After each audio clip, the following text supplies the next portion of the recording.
So here at the Old Man New Tech headquarters, I got tired of not being able to see who was dropping off a package at my house. So I decided to invest a little money into a video doorbell. One of those smart jobs, battery operated, so I don't have to worry about power outages, and it doesn't require a subscription. Brilliant! Brilliant! So I got the Mako video doorbell, and it came at a really low price. I got it on a lightning deal with Amazon for under 69 bucks. No way! I'll shoot the latest pricing down below if you're interested in picking one of these up. Now it's a smart home video doorbell, which means I'm going to be able to do cloud storage with it, storing videos of people coming up to the front door, or it also has a motion sensor and it'll take video of people if they're walking by the front door, so I don't have to worry about those package thefts. Now you're going to want to stick around to the end of this one to see how well this performed. But first, hey, I can't make this channel happen without you. So, if you wouldn't mind, if you like what you see, hit subscribe down below, shoot me a little thumbs up, shoot me a comment or two, and I'll keep videos coming at you. Let's blow this channel up. Now the Mako Video Home Doorbell has a 2 megapixel camera on it, which should be able to pick up pretty good detail of the people that are walking to and from my house. And it's got a 166-degree angle of viewership. It's got a max picture size of 1920 by 1280. And it comes with its own memory card built into it. It is splash and dust proof. It's IPX65, so it will handle extreme temperatures. I live in Michigan, and that's important to me. And I'm going to be able to install it in about 20 minutes.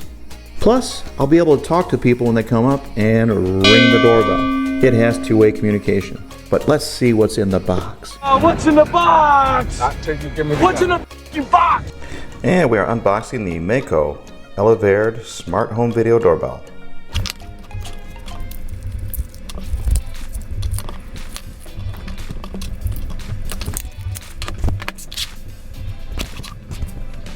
Okay, so we have our cord for charging, and sad to say this is micro USB. Hopefully they migrate to a USB-C sooner or later. I've got some tools and mounting screws. I've also got mounting tape. This is a separate door chimer. This allows us to set up a wireless doorbell inside the house to signal outside of my phone. We've got our user manuals, and boy, we're going to need that to learn how to use this thing, right? Gift for you. We'll check that out later. And we have our doorbell unit. This will be mounting onto my front door. And that is everything that you get with the Mako Eleverd Smart Home Video Doorbell. Okay, we're back. I actually took this off my front door after I installed it. We've been using it for a couple weeks. And what an interesting couple of weeks it's been. I've been able to see when my kids have left the house, and I've been able to hear from people remotely when they ring the doorbell. I was getting a lot of notifications though. You may want to adjust the sensitivity level. Now the unit itself was very easy to install. It came with double-sided tape, but you can also screw it. That's what she said! And it has a plastic backing that you can anchor to your front door. Once you anchor it, you just snap it in, and there's a security screw that goes in the bottom. When people do trigger the motion sensor, you will see this blue light come on, which tells you that the unit is active. If they hit this, it rings the doorbell remotely. Now it also comes with a remote doorbell, and we have this positioned somewhere in our house, and I'm probably bugging my wife by ringing the doorbell right now. The camera is equipped with night vision too. You'll be able to see things in pitch black darkness. I've tested it both ways, in the daytime and the night. I was able to see people coming in and out of the house, which provides you with a pretty good sense of security. And if you have teenagers in the house and you want to know if they've left the house or not, happens sometimes, you'll be able to see them on their way out.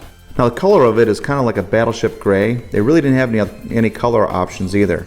And I did see a lot of this model online under different brand names, which tells me it's kind of like a white paper Chinese product that is being sold in bulk to multiple companies and being sold online this way through Amazon.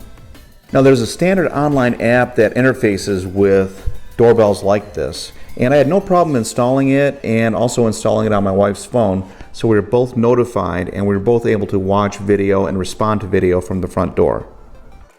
Okay, so I have the software set up on my iPhone, and it is working right now. You're actually seeing me through the device itself. Looking at me through the Mako Ella Verde Smart Home Video Doorbell. Now the software was relatively easy to install. All you do is go to the App Store through the iPhone and you download the CloudEdge software or app to your iPhone, and it's a step-by-step process. It's set up pretty easy. Positioning was easy. I just picked where my doorbell used to be and installed it there. Now it comes with a 32 gig card built into it to store your videos. However, I doubt I would ever max that out just because I tend to like to go in and delete things if I'm not using them on the app. Now as far as the performance goes, this is where things get a little bit dicey. Now, this is the sort of thing that I put on my front door so that I can see who's coming up to the door, face first. And often I was getting notifications that people were coming up to the door, but it wasn't getting them on camera quick enough to register on the video, which is kind of a big deal. I mean, you want to be able to see who's coming up to the door, right? Okay, so I'm going to be walking around to the front of my house to see if the motion sensor is working on our new device.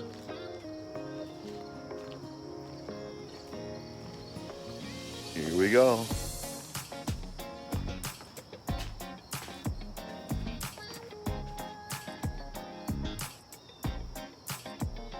Let's see what happens.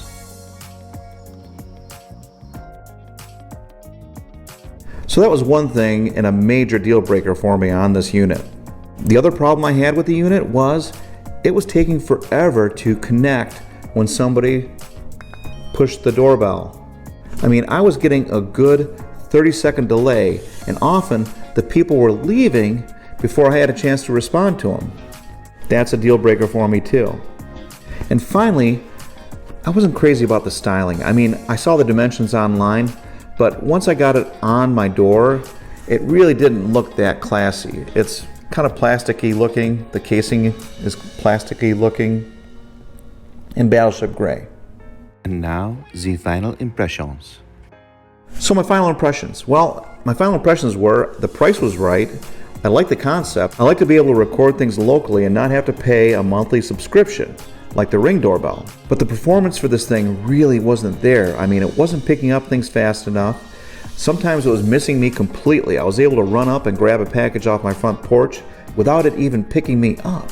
And finally, what good is it if somebody comes up and rings the doorbell and it takes 30 to 40 seconds before you can answer them? I mean, come on, guys. So ultimately, I know the price is good. It's tempting. I mean, doorbells out there, video doorbells like this, they're running $200, $250, easy. And I got this at a steal at under $69, shipped. But doesn't matter if it's cheap. If it doesn't work, it's very expensive. And so I have no choice but to give this a big thumbs down. Hey, this is Brian with Old Man New Tech. We can't make this channel happen without you, so please hit subscribe and smash that bell down below. And if you're looking for product links, you'll find them there too. Thank you.